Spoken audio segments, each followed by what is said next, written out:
Di ko naman akala.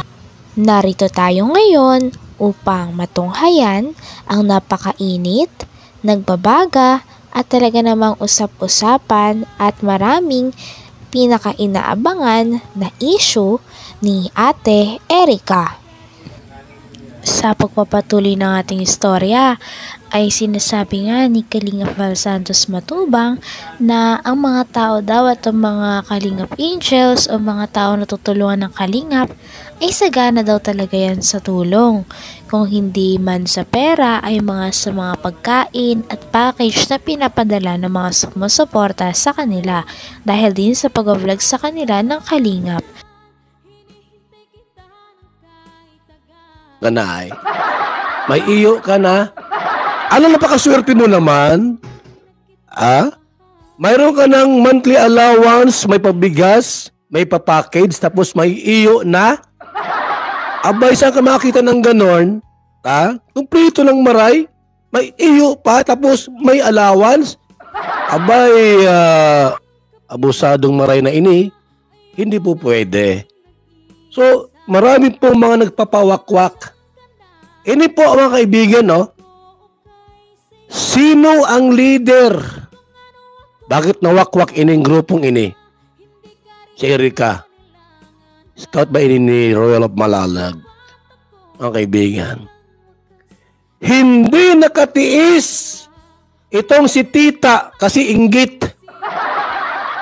Sa mukha pa lang po, mukha ni Tita, sus, kalamig kumuto. Alam mo na kung makita kita sa personal, kumuton ako imong nawong. Lamang kumuton sa nawong anay, sus. Puno ng inggit. Itong tita po ni Lamay, ni Erica, puno ng inggit ang kanyang puso. Tinan mo, walang inggit yan? Bakit siya nang-iinggit mga kalingap? Kuya Bal, ba't mo sinasabing naiinggit yan? Sabihin ko sa inyo. Unang-una po, itong si May at Erica, maitsura. Hindi sila maganda. Ang ganda ni Erica, ang ganda ni May. Hindi po totoo yan. May itsura lang po sila. Kala mo magaganda? Sa video lang po yon. Yun ang may itsura nila.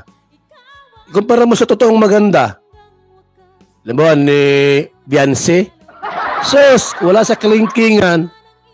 Ang layo mga kalingkingan. Erica, Beyonce. Wala. Doon siya naiinggit sa maitsura. Kung maganda yan, grabe na talagang si baka si Jun A ay maglalaway dyan. Nabihag, nabighani sa mga salitang kaakit-akit. Baka ito pinangakuan mo kay. Baka mo lang ito nagbibidyo ko. Sa pagpapatuloy nga ay inihambing pa ni Kalingap Val Santos Matubang si Ate Erica kay Viancy. Si Ate Erica kasi ang dating ka-love team ni Kuya Edu. Ngunit ngayon, ang ka-love team na ni Kuya Edu ay si Viancy na sapagkat umalis nga si Ate Erica sa poder ng Kalingap. Nakikita nga daw na ang tunay na maganda ay si Viancy. Pero si Ate Erica naman ay may itsura naman daw talaga.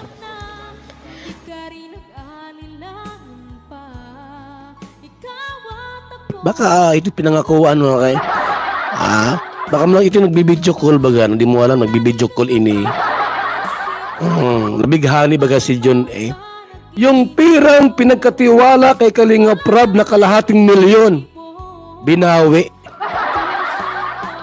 Kung ikaw ay totoong tao, baka bading ka, John A. Hindi ko ito kilala ay. Baka hindi kumukha ni Sangkay. Baka ba din ito mga kalingap, no? Ito si John A. Binawi po yung 500,000. Walang isang salita. Walang word of honor. John A, bayot ka ba? O sa akin mo ginawa yan? At halimbawa ay, Kuya Bal, ito yung yung kalahating milyon sa pabahay ni Erica.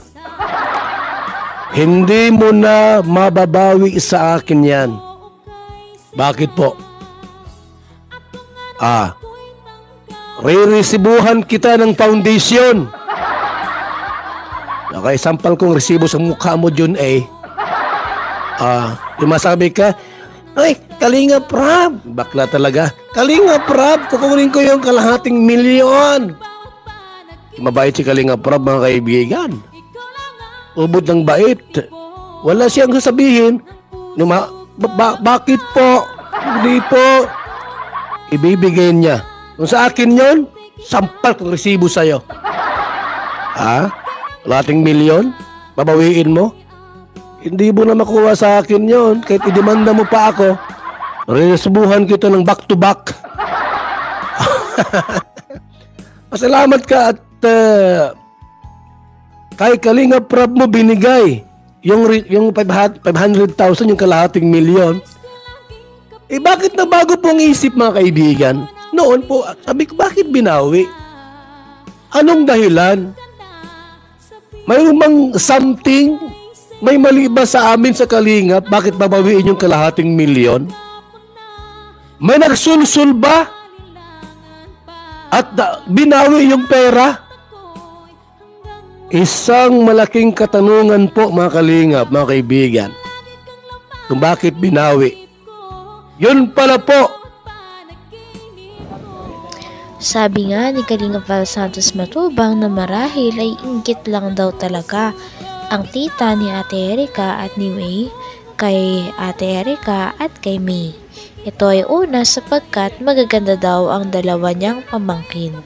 Kahit naman daw hindi sabihin ng tita nila na naiinggit ito, ay halata naman daw talaga. Ito ay dahil marami daw pera sila Ate Erica at si May kumpara sa kanilang tita na sinisiraan sila. Itong dalawang tabian, ining si May at Erica, collaboration po. Nagsusulsulan.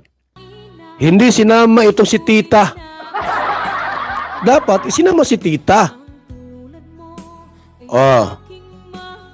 Siniraan niyo pa si tita. Na scammer.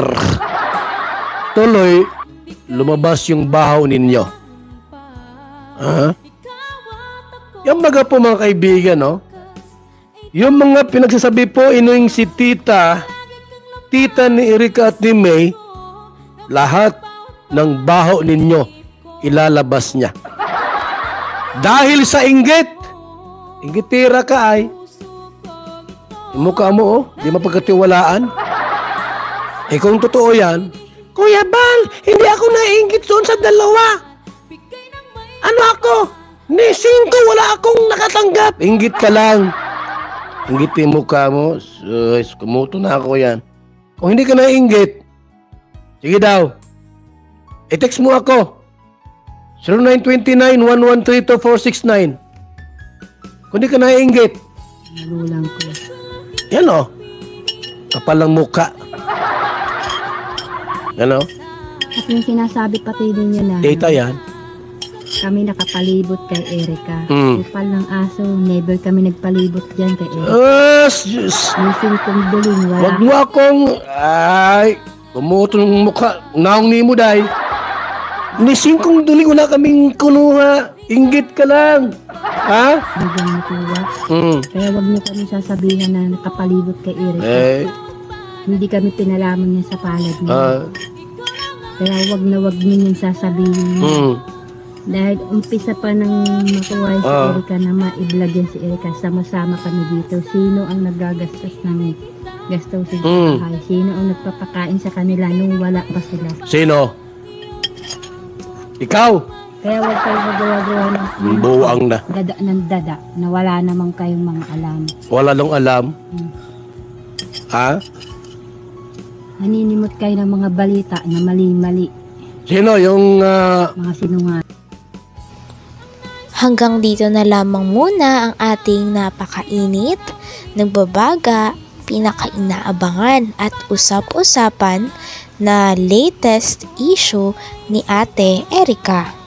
Maraming salamat sa inyong panonood. Hanggang sa muli. Bye!